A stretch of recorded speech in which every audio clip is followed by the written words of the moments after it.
Bonjour, bienvenue en acoustique avec Cédric.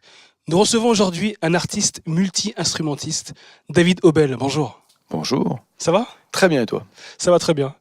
En fait, ce qui est intéressant, c'est que vous avez un parcours qui est quand même assez complet, assez chargé en termes d'expérience. Vous avez travaillé avec Tété, avec Ziggy Marley, avec Khaled, quoi comme ça. Et aussi sur des comédies musicales comme Dirty Dancing ou Bodyguard. Est-ce qu'il n'y a pas un moment où vous êtes oublié, vous, en tant qu'artiste ? C'est une question directe. Non, on s'oublie pas avec des gens comme ça, parce que c'est des gens qui te demandent d'être là, les gens que tu as cités. On pourrait citer Salif Keita, on pourrait citer Sergent Garcia, on pourrait citer d'autres gens, Brigitte Fontaine, tu vois, avec qui je faisais des tournées en duo. C'est des gens qui te demandent de t'impliquer. D'une part, j'ai été musicien, mais j'ai aussi été soit compositeur, parfois pour eux, soit réalisateur. Donc j'ai eu parfois un rôle qui va au-delà du simple rôle d'accompagnateur, en fait. Et ne pas s'oublier, c'est une discipline aussi. C'est facile de s'oublier dans des grosses tournées.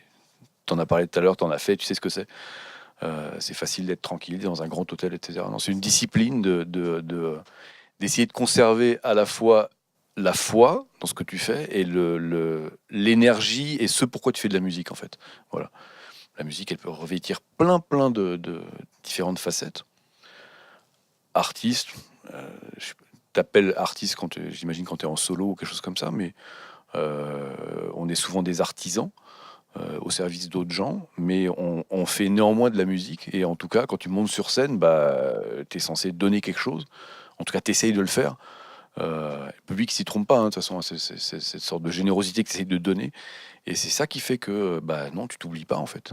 Enfin, j'espère que tu t'oublies pas. Ceux qui s'oublient, ils sont oubliés. Voilà, Tu vois, mais... non, voilà, c'est vrai que je dis ça parce que certains musiciens qui ont accompagné des artistes en tournée, mais passaient le temps en tournée, et ils s'oublient eux-mêmes en tant qu'artistes, en tant que compositeurs, ils oublient de travailler pour eux, de faire des choses pour eux. Bien sûr. Et c'est vrai qu'ils commençaient à tourner dans une sorte de tourbillon dans lequel, tout d'un coup, ils savaient plus ce qu'ils aimaient faire musicalement, ils savaient plus. C'est pour ça que j'ai posé la question, pour savoir si vous étiez tombé dans ce tourbillon-là, ou est-ce que vous avez toujours gardé cette porte. Non, et en plus, j'ai toujours gardé, on va dire que c'est un système de vase communicant, c'est-à-dire que de travailler avec des gens ou sur des projets, pas forcément que des gens, mais des projets avec lesquels tu gagnes de l'argent, ça permet de faire d'autres choses.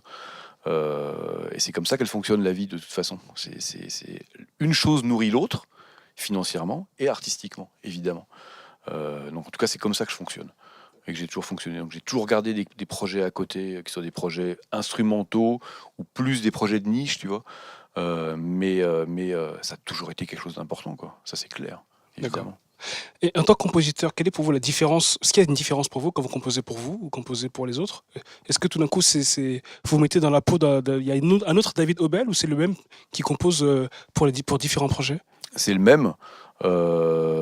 C'est juste une histoire de moment ou de... je suis pas schizophrène. Hein. Non, mais c'est pour savoir, est-ce qu'il y a votre patte à chaque fois dans tous les projets, ou est-ce que vous vous adaptez à certains projets en enlevant ce que... Non, je crois pas, parce que même quand on vous demande de faire une sorte d'exercice, parfois on peut avoir des projets où on demande de faire un exercice de style ou quelque chose comme ça.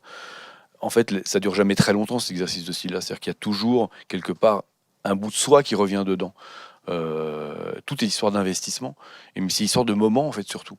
C'est le moment de la journée, mais aussi le moment de la vie. Moment de ta situation, de la situation familiale, c'est ça qui influence ton travail, en fait, je crois. Mais ça reste toujours David Obel, je crois, en tout cas. D'accord. Est-ce que vous pouvez nous parler de cet album instrumental ?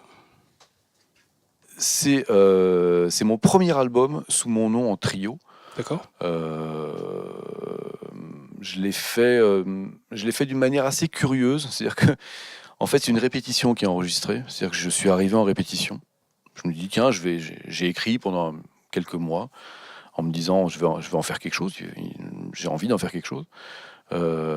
J'ai appelé mes deux camarades, à savoir Karim Ziad à la batterie et Chris Jennings à la contrebasse, qui sont des gens avec qui je travaille depuis très longtemps et qui sont des très grands musiciens.